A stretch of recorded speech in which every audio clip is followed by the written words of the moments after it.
Hi guys! So for today's video, magbe-beauty product review muna tayo. So dito nga muna tayo sa Yoglo Babe Beauty White Soap. Napaka-trending nga nito mga biya, talagang napakabenta sa market. Dahil nga naman 165 pesos lang ito, may 5 sabon ka na. At hindi lang syempre simpleng sabon to, ito pang paputi at pangpatanggal ng mga dry skin. May micro-peeling effect nga ito mga biya, so mag-e-expect kayo na mamamala. Sa sabon niya sa loob, mayroon ka nga palang 70 grams na mga biya. 10 times power whitening nga ito mga bi. So ibig sabihin ay nakakaputi talaga siya ng mas 10 times pa sa ordinaryong whitening. So kayo nang bahalang umintindi sa sinabi ko mga bi. So nga, ayan na nga yung likod niya. So makikita niyo dyan yung mga ingredients na ginamit sa kanya.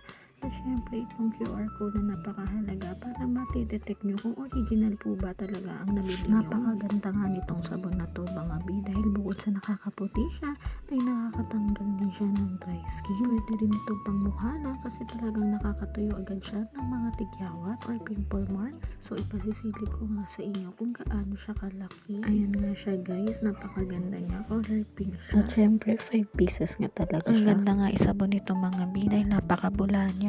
At after nyo nga manhigo ay napaka-refreshing niya sa balat. Kaya naman deserve mong itry to mga bi. Kaya ano pang hinihintay nyo? Check out na!